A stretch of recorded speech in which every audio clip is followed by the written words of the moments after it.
However, of course, we might have a problem.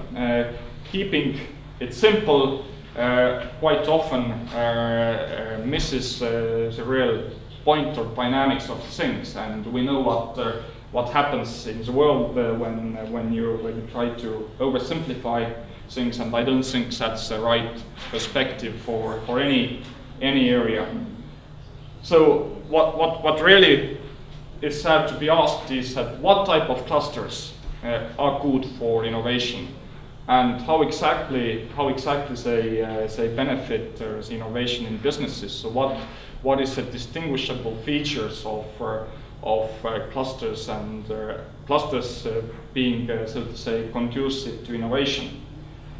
And of course those questions have been asked already a long time ago. There is a whole kind of historic development of economic thought, and of course Michael Porter, with his competitive advantage, has come up with a framework which allows us to analyze how strong and how competitive clusters are.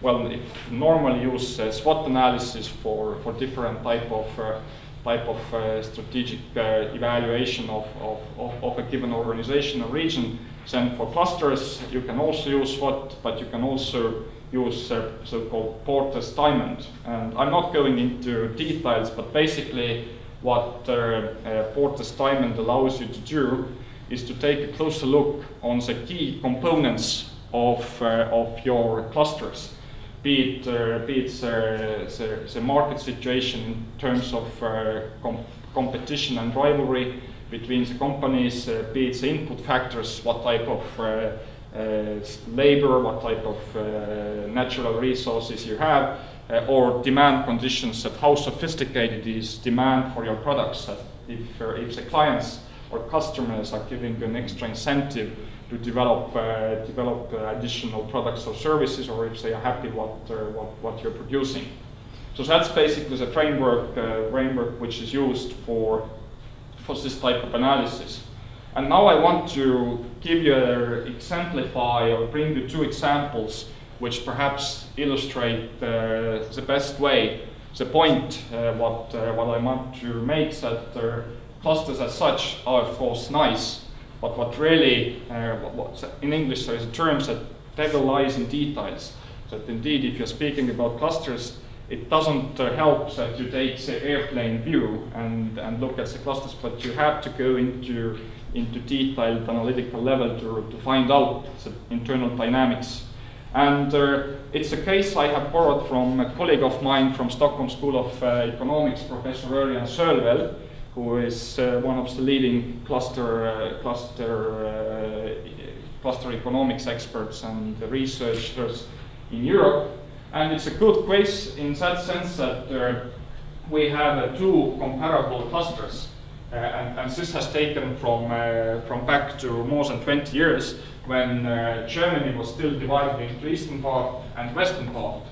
And at that point, there was a strong automotive cluster around Stuttgart region, and similar strong one in eastern Germany. And why this example is particularly interesting is that we have a case where the clusters are very similar from above in terms of inputs like labor force, materials, products, intensity of production, and so on. However, if you take a closer picture, then you see that so-called internal logic of a cluster is radically different. And what I mean by radically different is that in the Western German cases, you have a dynamic cluster which is changing all the time, whereas in Eastern Germany you had a static cluster, which was, as obviously there was no market economy, so there was no so to say signals or incentives and possibilities for dynamism. And if you look at all the other important characteristics of a cluster, you see that those two clusters are different from each other like night and day. However, now I'm coming to an interesting point, and the point is the following, and this is really an excellent case from social sciences. If you look at those clusters, you see that both of them have actually exactly the same origin. They were born at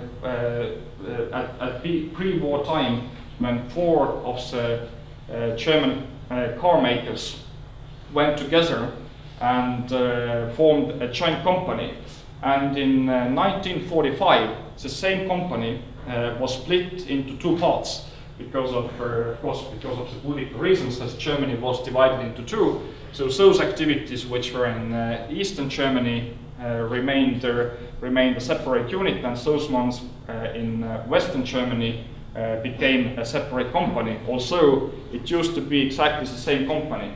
And of course, it is great to compare cases like in social sciences, you know, this kind of research on twins, which is a favorite one. If you have 2 twins living in 2 different kind of social environments, you have the same genetic code, but you can measure or kind of research, so to say, how is the social environment influencing actually the kind of very similar so to say, genetic basis. And here we have the same stories that we have, so to say, 2 twins which were born in 1945, and both formed a cluster, and then we see what in the end of the day happened using a different economic logic and different cluster dynamics. We see that by 1990 we had Audi in western part, which had 240 horsepower and was able to put up a maximum speed of 240 kilometers per hour.